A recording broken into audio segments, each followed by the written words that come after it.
And yeah, hope I'm not boring you. I'll try to make it quick. Last talk of the day.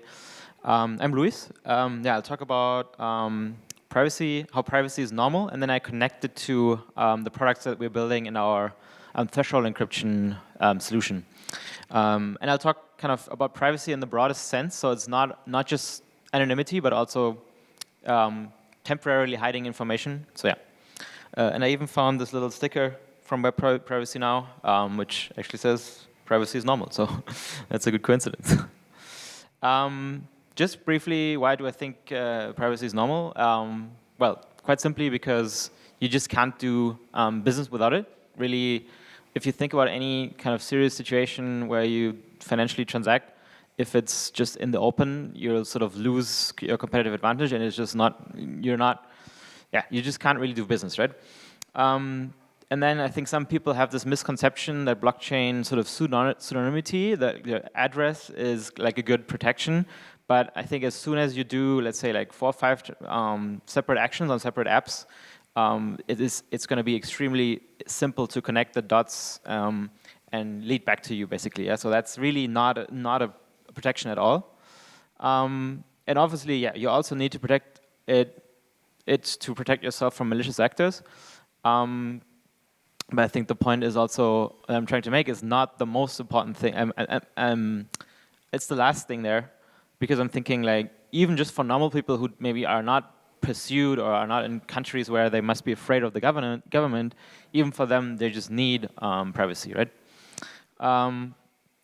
So and then how this connects to Shutter? What we're building is a threshold encryption.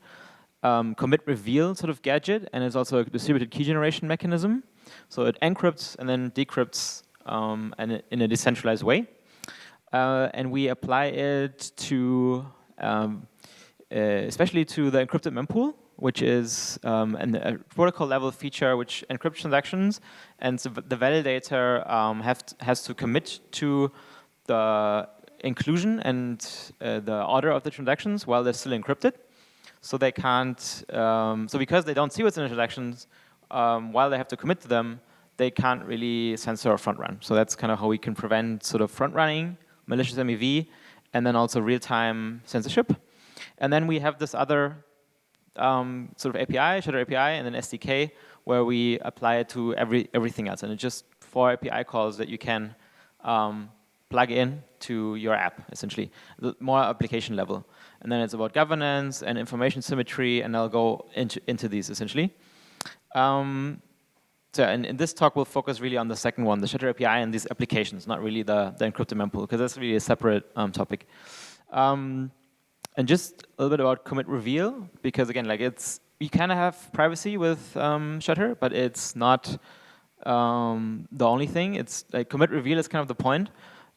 Which is you commit to something and then you reveal it. And what I'm trying to make the point here is that you don't really see it, but commit reveal is everywhere. So it's in trading. But a simple example is rock, paper, scissors. So rock, paper, scissors, you have 2 people making a move at the same time, right? And if someone sees the move of the other person before they make their own move, the game is broken. You see what the other person does, and then you react to it, and just the game is no fun anymore.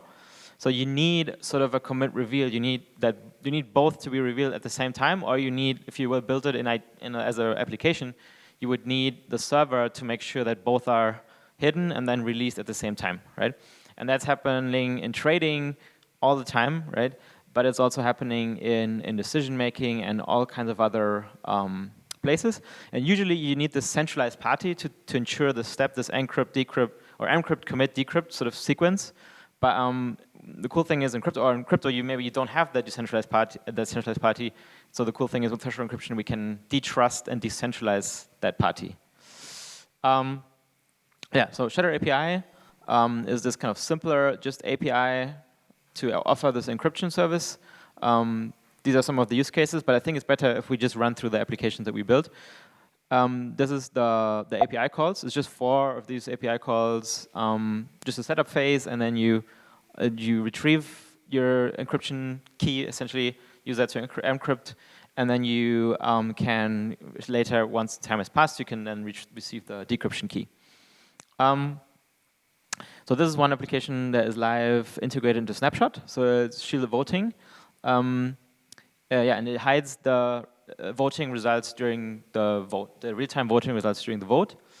And it really assures information symmetry. Right? If you see the results during the vote, and people who vote later have a lot more information than the people who vote earlier, and that leads to like strategic voting. So you might want to game the system, right? Or it's just in general, people agree that information symmetry and having the real-time results hidden is a more fair and leads to better voting outcomes, and hopefully also more votes.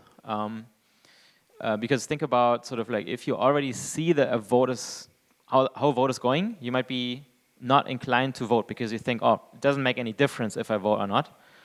Whereas if you don't see the current tally, you might have a higher chance of thinking, well, I need to change the outcome, so I need to vote, right? That's why in the real world, we're not showing the real-time results of the vote, right? In real elections. Yeah, and we have it live since about a year. Larger DAOs like Arbitrum or Shapeshift DAO are using it, and we would kind of recommend everyone who uses Snapshot to use it and just switch it on in your Snapshot DAO. Just like go to admin settings and switch it on. Here's another fun one for Chinese New Year. That's Hongbao, right? This red envelope. You can time lock, encrypt it, and you can unlock. You gift some crypto to someone, and it unlocks just on the Lunar New Year, and it does it it does it with a special encryption approach, and automatically, right? And it's also like a cool showcase of like full non-custodialness, right? The private key is in the link. It's like a one-time private key, so you can send it to someone who doesn't have crypto beforehand. You just need the link, and then it creates a new wallet for you using passkey, so using your fingerprint. So it's also like a cool onboarding use case, I think. This one is another one. Maybe you've seen these hashes. So people, so for example, Kobe, before the FTX collapse, posted this hash, and it's like mysterious. What is he doing? What is he doing, right? But what he's doing is he wants to disclose some information, or wants to prove that he has some information without disclosing the information, and later he revealed it in a tweet and said, "I told you so," like 2 months ago, right? Maybe he doesn't want to influence the market, or maybe it's like inside information that he wants to personally benefit from. Yeah, but people do that quite a lot, also for like COVID and other use cases. And we built it as so the issue with this is it's just a hash.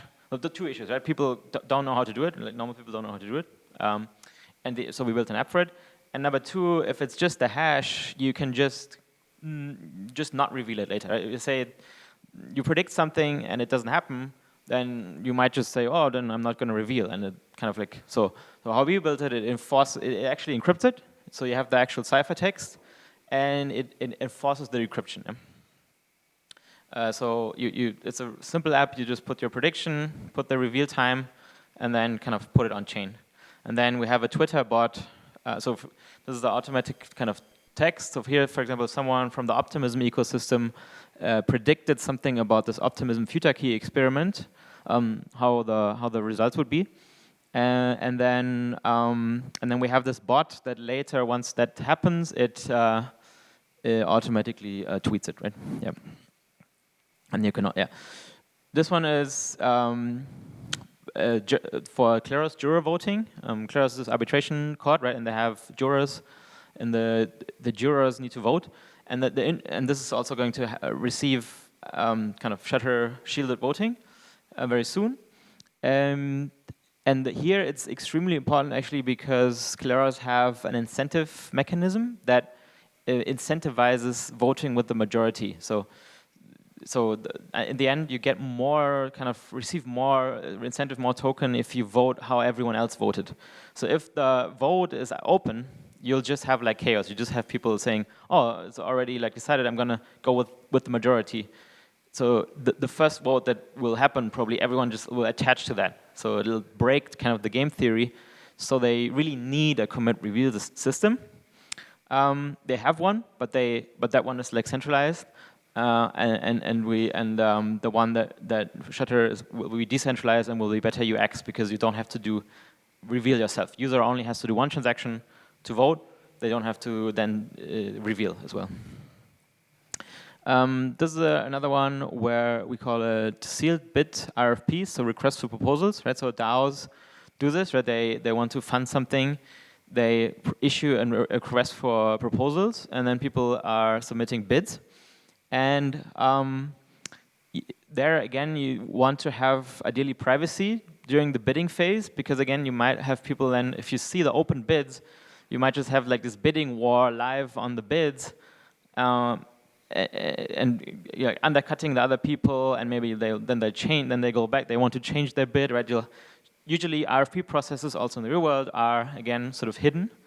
And again, in crypto, we don't have that centralized party to hide it. So here we can solve it with Shutter API. Submit bids and then submit encrypted bids, and then they get automatically revealed. And we use this for our own. A task. This created these sealed bid auctions for a project that an auction project, and we successfully selected. So in the end, General Magic here was selected as the provider to build out that use case here.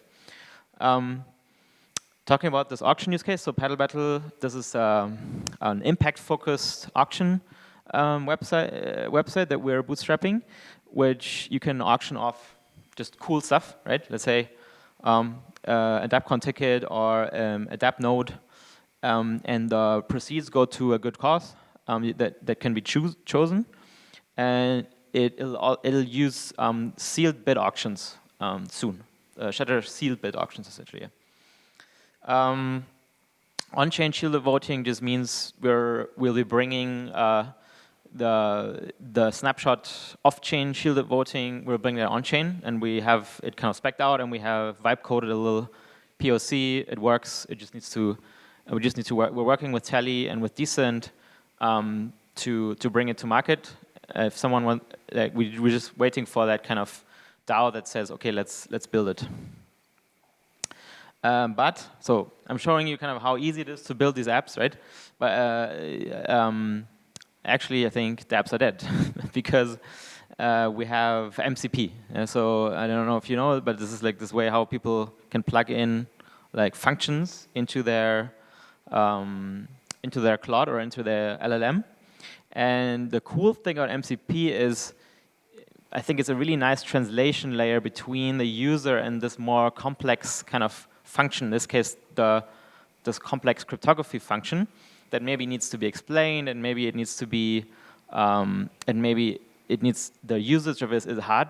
But if you put that layer in between it, and if you just use kind of the encryption directly from your Claude, this is the normal Claude, right? And I just put the MCP server in it, and I'm just writing encrypt this to 1 minute from now, this text, right? And then it explains what it's doing. It calls this Shutter function to encrypt.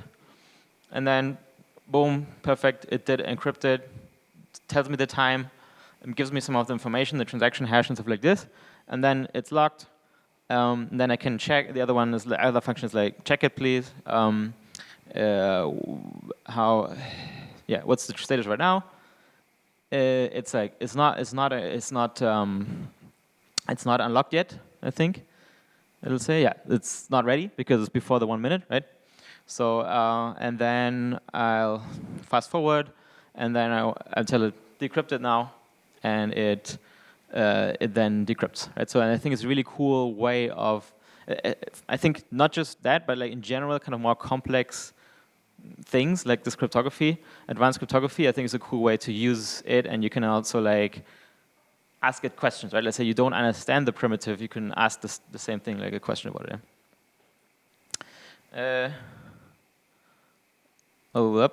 So yeah, we built the same thing for the transaction encryption.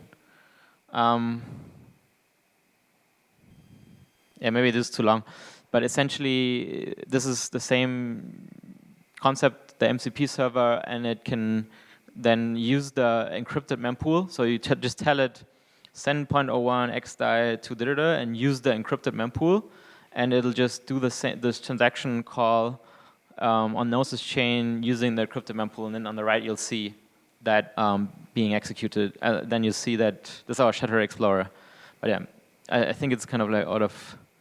And then we have another one. This is actually unrelated, just another MCP, where you can analyze a smart contract. And this is just illustrating this example of MCP. This is a little bit off topic, but essentially here what I built is just tell me about the smart contract and then use it, right? And then it finds out what this is. It's a savings XDAI adapt. It's the SDAI thing, right, on Gnosis chain where you can select a lending protocol, right? And then it understands the contract, and you can then talk to it and deposit. And the next thing is just like deposit. Deposit. And I should have sped this up. And it didn't know this contract before, right? So it just understood it, but based on the ABI. So it has a function to pull the ABI, pull the code, understands the contract, and then does the deposits it into it. So perfect, the deposit successfully submitted, yada yada, boom, yeah. Whoops, doesn't. So yeah, what's next? Is that it? Yeah. We want to build this kind of MCP server into a real thing. This is more like a demo, so that people can use Shutter sort of natively like this. We want to add. So we only have the time-based decryption trigger, but ideally we want to have any kind of event to be a decryption trigger. And this widens the use cases and also like includes more of the privacy use cases. And then ideally at some point we want to be able to homomorphically do operations on the encrypted data. That is simple for some use cases and then very hard for like generally all use cases because FHE is very expensive computationally wise. Yeah. One more thing, so that's a little thing that we're doing for the Ethereum 10th anniversary that's coming up. That it is the Ethereum time capsule, which means you can let's say you have a story about Ethereum or something that personally connects you to Ethereum that you want to dig into the time capsule and then sort of later have it be revealed. That's a way to do it, right? And we'll on Monday we launch this little app where you can do this. You put a text and you put an image and you encrypt it with Shutter, and it gets sort of dig into the ground, and then in exactly 1 year, it'll be all the capsules will be revealed, and I think it'll be a nice sort of way to remember Ethereum or to celebrate this occasion, essentially. Yeah. So that would be awesome if as many of you guys as possible would be willing to do that, and here you can just follow the Twitter. Yep. Thanks. That's it. Thank you so much, Lewis. I must admit, I really love that shielding thing, to shield votes, especially if you go on more layer 2, so we don't have another Luna incident, basically. I at least earned money on that one. Yeah, sounds good. Yeah. So do you have any questions from the audience before we start in with the apps here? You had like messages locked for 1 minute or whatever. Who enforces that time difference? Well, can I just change on a system like the clock and I hack it, or? Yeah, so two things. Right? So there's the keepers that's a centralized set of keepers, and they're synced with the blockchain for the time-based thing. Yeah, but there is a trust assumption. Right? So threshold encryption and all, same as like for multi-party computation, you have this an honest majority trust assumption. So you need to trust that at least a certain number of these nodes are honest and are following the protocol. Yeah, but you could slash, for example, if you can prove that you could slash if they don't. Thank you so much. So we have a few questions here on the stage that come up. So we have the first one here on top. How does Shutter handle balance between user privacy and transparency on public blockchains, especially in a case like sealed bid auctions or DAO RFPs, where audibility is also important? Yeah, it's a very good question, and also a very simple answer for us today, because it's revealed always, right? So at the end of these use cases, currently it'll just be revealed, and then on chain it'll just look like it was never encrypted, essentially. Or maybe you'll see that it was encrypted, but it'll be just as auditable as before. Yeah? But the question will be very, very relevant if, let's say, we move into this FHE territory, homomorphic encryption territory, where you can have it be kept private. And I mean, the answer to that question, like what should be private, what should be transparent, is extremely hard, right? And it'll depend on per case. I just think overall, I would say first we need to have the functionality. Like, I think right now people don't even have the ability to have stuff private, right? And it's very hard to discuss even, like, because it's not even possible. So I think we first just need to build the functionality at the protocol level or at the smart contract level that privacy for everything can be achieved. And I think then we can talk about, okay, how can we do stuff like privacy pools where you have maybe exclude people yourself from malicious actors, or maybe some kind of auditability on top using FHE or something. Yeah.